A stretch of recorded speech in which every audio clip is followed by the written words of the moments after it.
नाजरीन, मैं हूँ बिस्मिल्लाह आफ्ताब आलम और आप देख रहे हैं उर्दू हिंदी नॉलेज चैनल। आइए, कुछ सवाल हैं जो मैं आपके सामने प्रैक्टिस के तौर पे रख देता हूँ। जल्दी जल्दी रखेंगे, थोड़ा सा मेरे पास आज जो है वो टाइम कम है। और दूसरी चीज़, मुझे कुछ काम है जो जाना है। तो पहला सवाल देख लीजिए फटाक से। करबल कथा किस सन में लिखी गई तसनीफ़ है?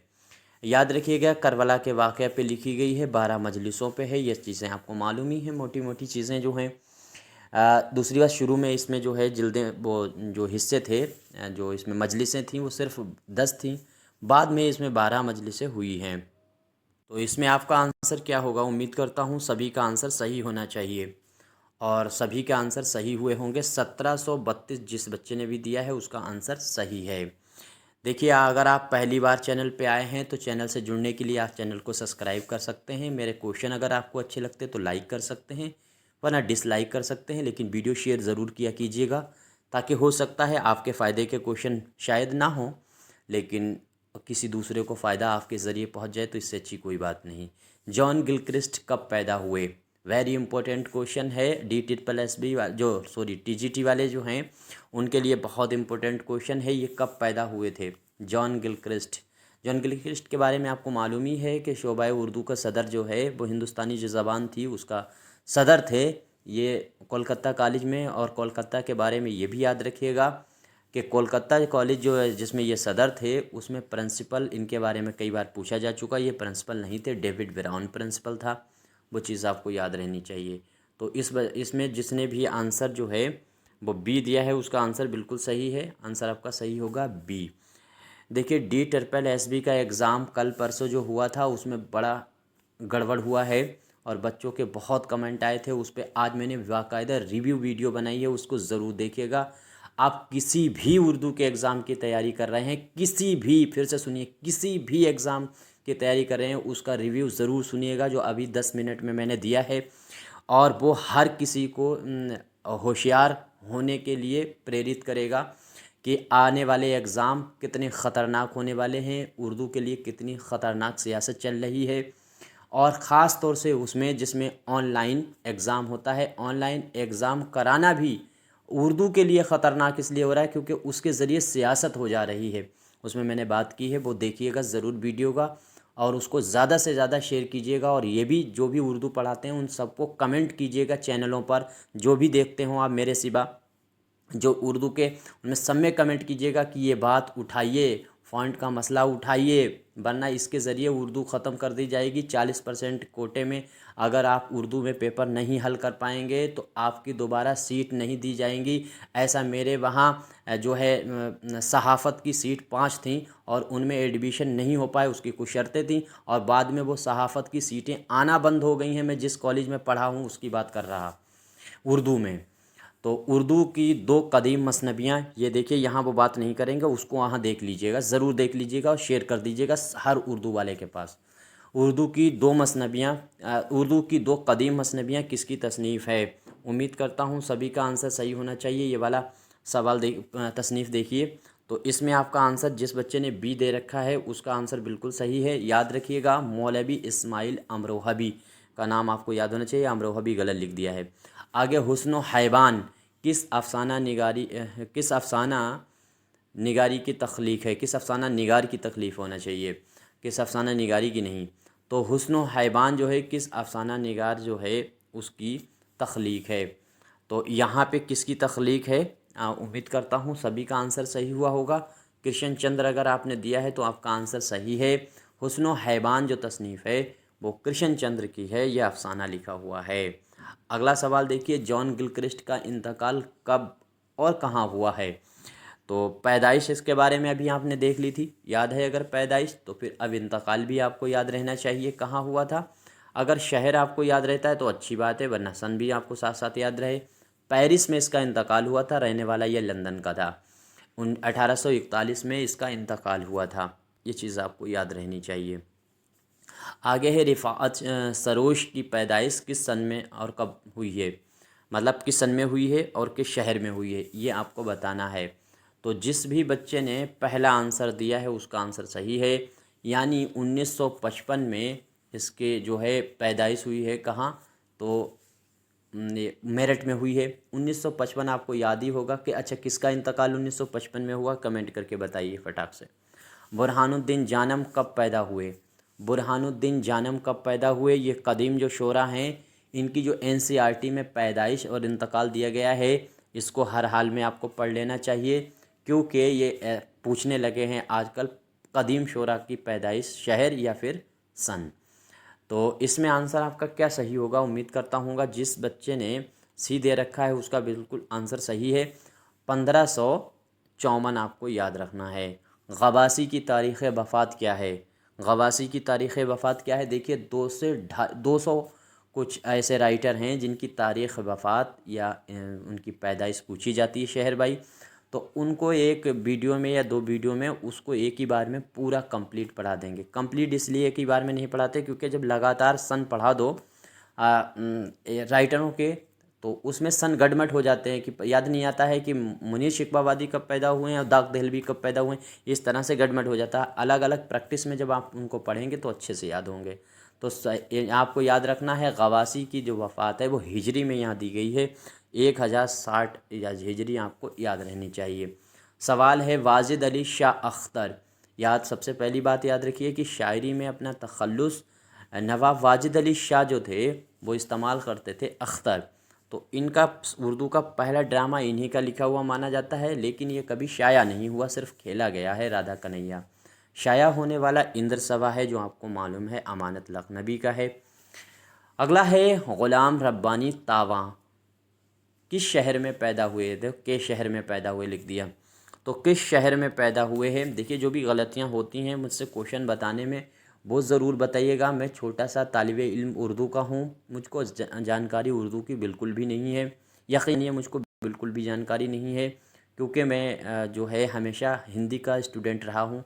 खुदा ने मुझको इस ज़बान की खिदमत करने के लिए डाला है, तो कोशिश करते हैं कि ज़्यादा से ज़्यादा जो मुझसे हो सके हम उर्दू के लिए कर सकें, आवाज़ इसके लिए उठा सकें। मेरी आने वाली मुहिम का हिस्सा बनिए और चैनल को सब्सक्राइब करके मेरा साथ दीजिए। आगे आने वाले समय में उर्दू के लिए कोई आवाज़ नहीं उठा रहा है, आवाज़ तो उठाना ही पड़ेगी।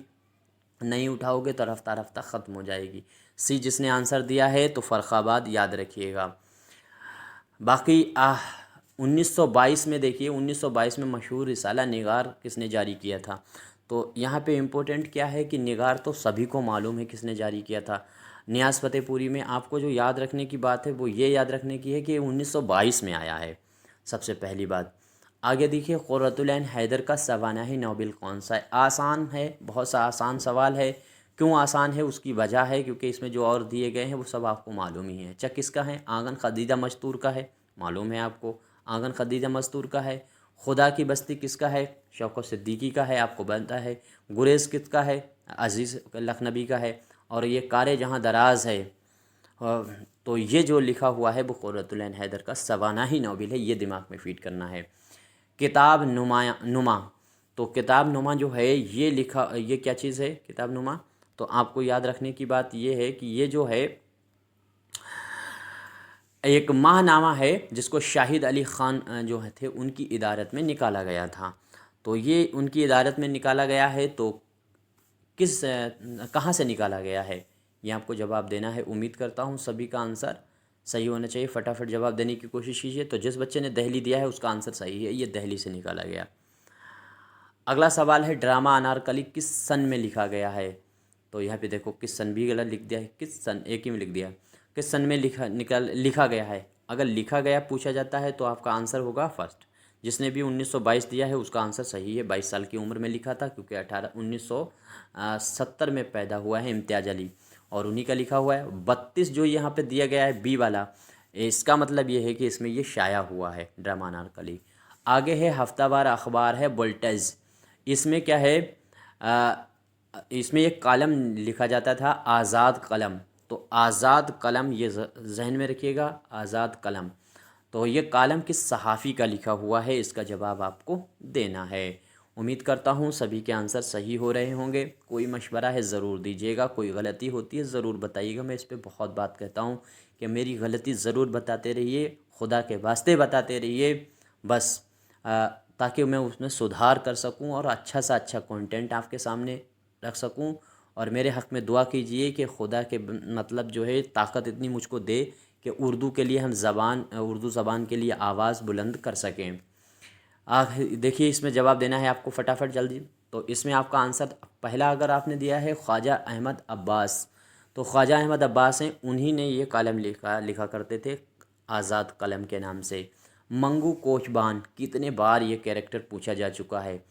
तो उर्दू अफसाना निगारी का मशहूर किरदार है और इसके तख्लीक़कार यानी मंगू कोचबान किरदार किसका गढ़ा हुआ किरदार है, किसने इसको राइज किया है। तो ये आपका आंसर सही होगा मंटू। मंटू का आंसर आपका सही होना चाहिए।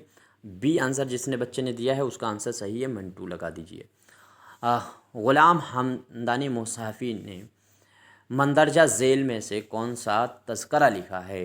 ग़ुलाम हमदानी मुसाफ़ी, देखिए तज़करों को पढ़ लीजिएगा, 8-10 तज़करे हैं जो हर हाल में आपको याद रहने चाहिए, उनकी अंदर की कुछ ख़ुसूसियात भी याद रहनी चाहिए। तो वो अगर आपको याद हैं ये तो आपका एग्ज़ाम टीजीटी जो होने वाला है वो बहुत आसान हो जाएगा। तो डी आपका आंसर सही है। याद रखिए रियाजुल जो है फसहा याद रखना है, ये ग़ुलाम हमदानी मुसाफ़ी का है। यूपी टीजीटी का जो एग्ज़ाम होने का है, मदीना अखबार, पहले सवाल देख लीजिए, मैं बात करता रहूँगा। मदीना अखबार जो है वो बिजनौर से कब निकालना शुरू हुआ है। तो कब निकलना शुरू हुआ है बिजनौर से, देखिए कहाँ टाइप कर देते हैं।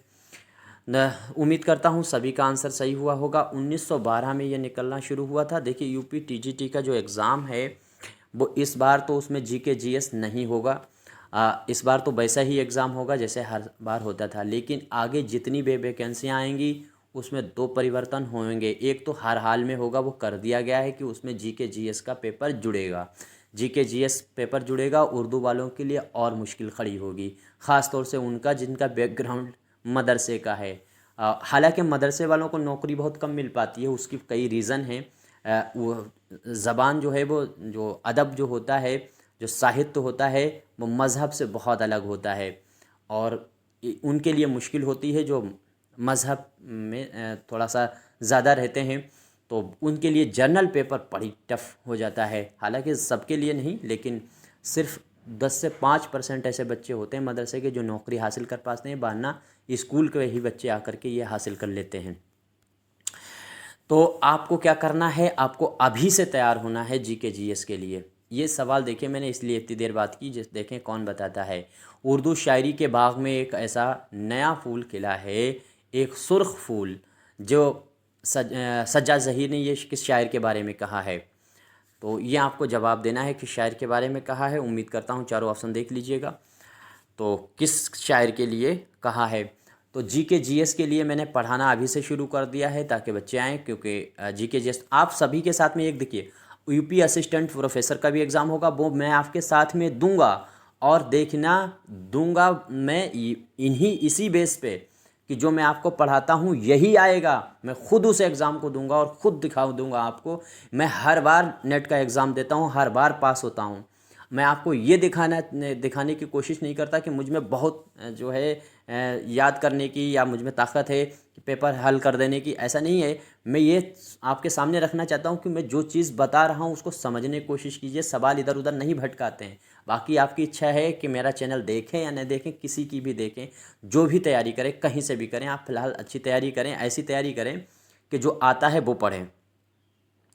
तो इसमें क्या आंसर आपका सही होगा, जिस बच्चे ने कैफ़ी आज़मी दिया है उसका आंसर सही होने वाला है।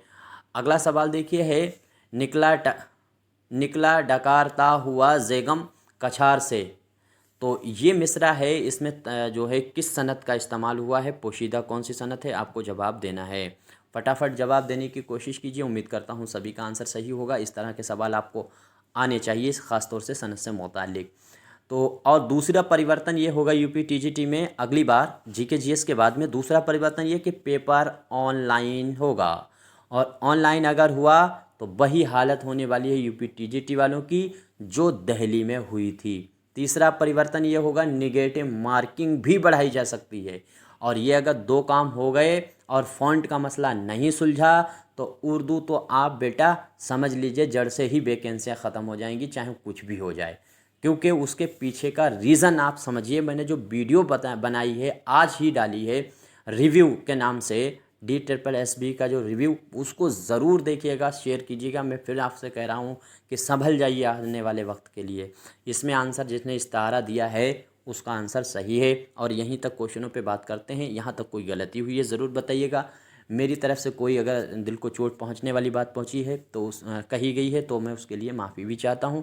लेकिन सच्चाई थोड़ी कड़वी होती है, ज़मीन पर आकर के सोचिए, हवा में मत उड़िए कि आपको उर्दू में क्वेश्चन आते हैं 90 के 90 हम सही कर लेते हैं तो नौकरी मिल जाएगी। नहीं मिलेगी, नहीं मिलेगी, नहीं मिलेगी। क्यों नहीं मिलेगी? क्योंकि उसके अंदर सियासत हो रही है, उसको समझ लीजिए वो वीडियो देख करके।